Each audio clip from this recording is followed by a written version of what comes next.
Good morning everyone and welcome back to my channel English Literature. Today we are going to talk about Sidney's An Apology for Poetry or a Defense of Poetry.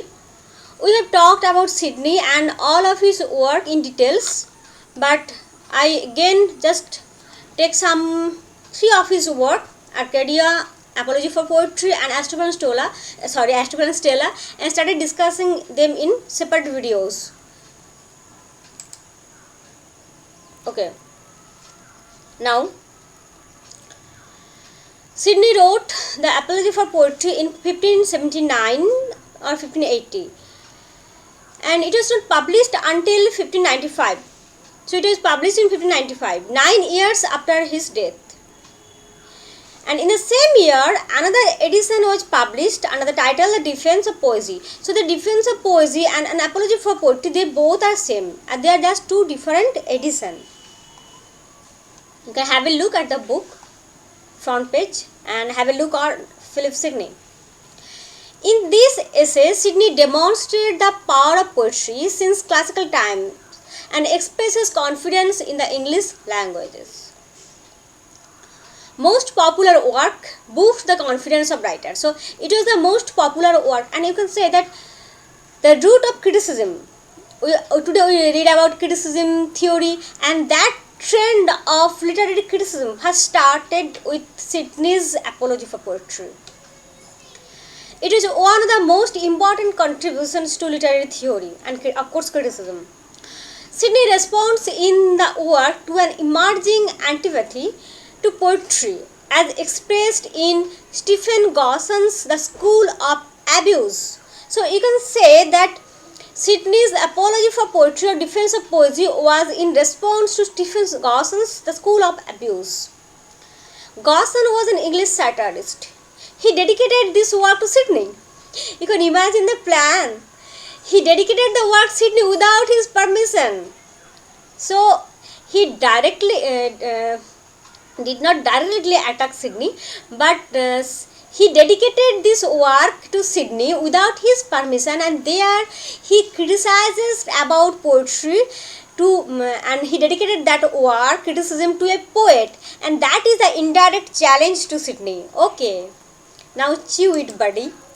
So that was the indirect challenge. If someone writes something against my favorite genre and then dedicate this to me, I am not so much famous, I don't imagine this even, but I am just saying for example to making you the theme understandable. So then what will I will take it as a challenge, as an indirect challenge. My conscience will say something against it. This is offensive. So that was the case of Sidney. Stephen Gosson did not directly tell Sidney to write, or did not directly tell that it is against Sidney's. But as he dedicated this to Sidney, and here he criticized against poetry to a poet, it became the obligation, the responsibility for a poet to defend his favorite genre, poetry. And that was the story behind this writing. Do you understand my point? Now, he denounces the poets as the fathers of lies and narcs of abuse. By the word abuse, he refers to the abuse of poetry and drama. Okay, we have talked this line, it's important. Gosson described his work as a pleasant invective against poets, against poets, pipers, pairs, jesters, and such like caterpillars of a commonwealth. Oh my God, such abuse. So Gosson describes them as caterpillars of commonwealth. He denounces the poets as the father of lies and narcs of abuse. No one can just tolerate it. Even if I feel that I must write something against Gosson, because if poets are described as father of lies and narcs of abuse, by the word abuse he refers to the abuse of poetry and drama. It was a moral duty to talk something against Gosson. You should have to do that, not their genre in general. So his vengeance was mostly on poetry and drama. He mentions that there are some dramas or poetries which are good in the sense of their moral attributes. Sidney never claimed his defense as the answer to Gosson. Yeah, Gosson also never said something against Sidney directly, and Sidney also never claimed that his defense is the answer to Gosson, but Sidney's defense is symmetrically correct in response to Gosson's attacks. And this whole thing that I described just a few seconds before just set up the scenario of Gosson and Sidney. Now, Sidney's defense is a justification of literature as a legitimate pleasure. It is not that the heap of lies. Poetry or literature is we get the legitimate pleasure, not anything illegitimate.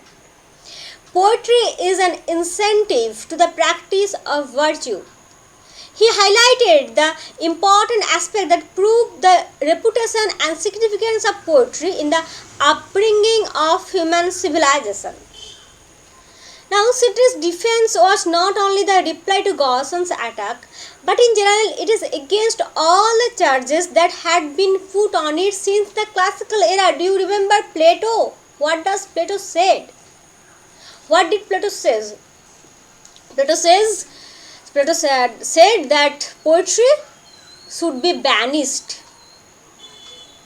Now, Sidney's defense is not only the reply to Gosson, but it is also from all the charges that was put on poetry from the time of Plato, from the classical time.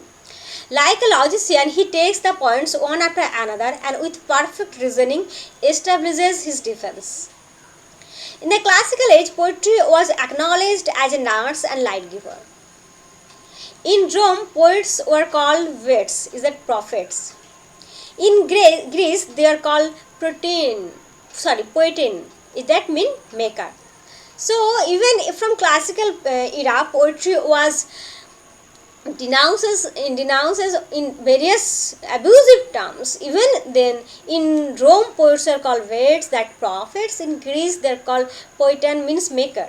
So, Sidney just inform us with these things and reminds us this information. Sidney's poetry in relation to other occupations like astronomer. Sidney tells that describes poetry in relation to the other occupations like astronomers, musician, physician. So this part is important, that how Sidney correlate poetry with other occupations.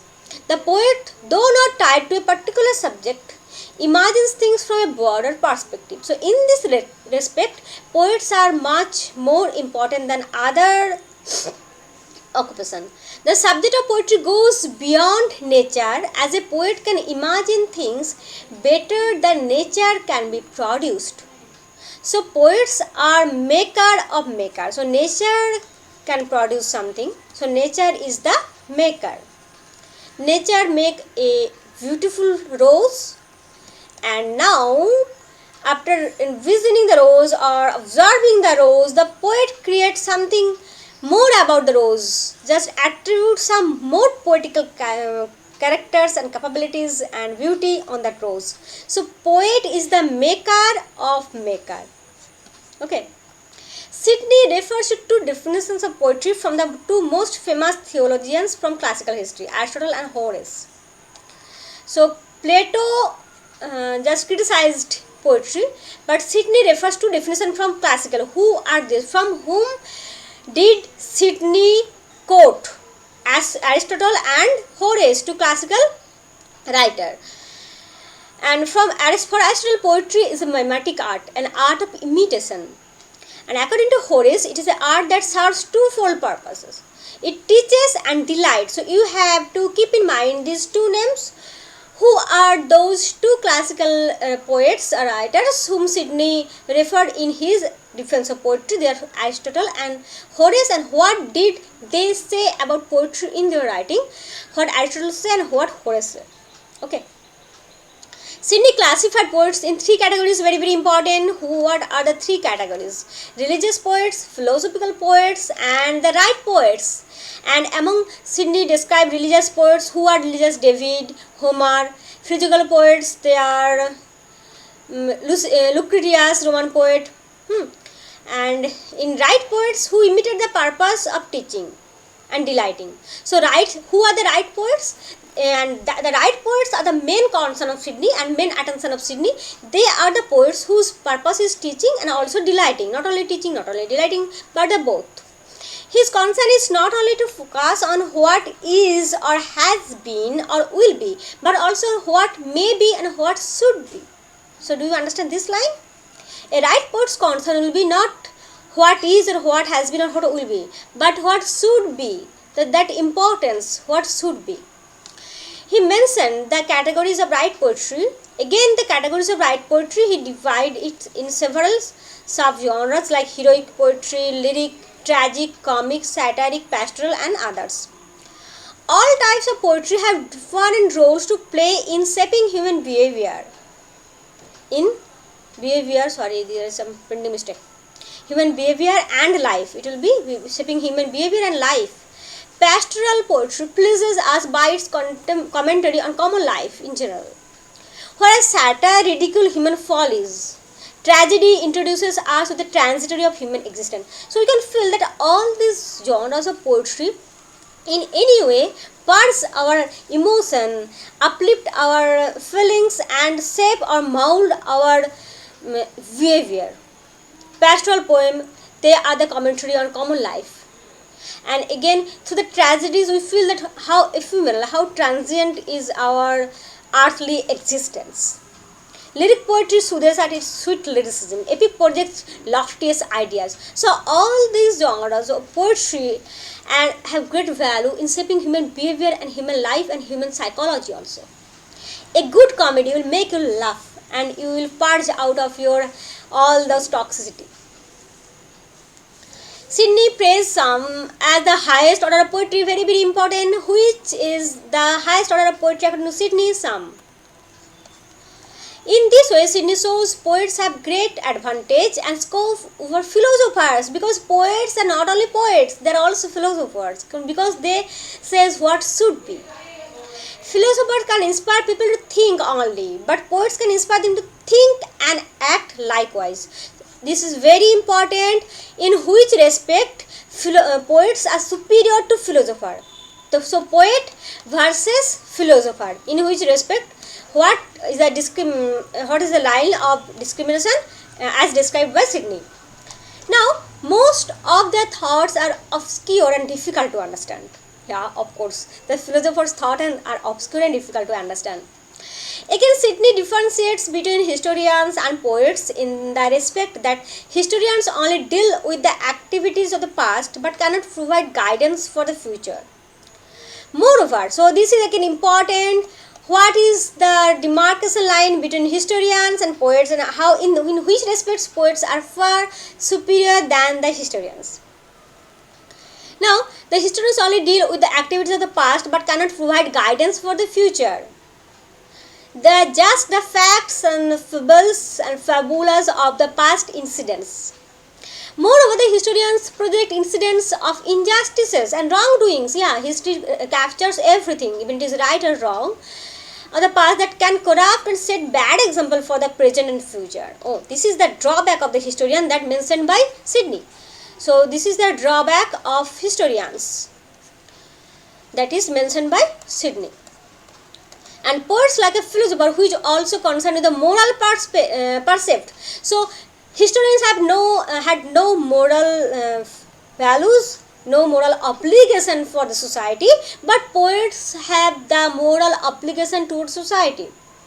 But on the other hand, a poet does not possess the disadvantages of philosopher and historian. So in this way, you can keep in mind that how poets are superior in respect of historian, in respect of philosopher, and in respect of others. Now, he doth not only show the way, but giveth so sweet a prospect into the way, as will entice any man to enter into it. Sidney defends the value of poetry, as poetry has the power to move readers to virtuous actions. Only history and philosophy cannot store human emotion to the extent that poetry combines both the liveliness and ethics of history and philosophy. So, what earlier we discussed, this is again reinforced here. Both the liveliness and ethics of history and philosophy. Poetry combines.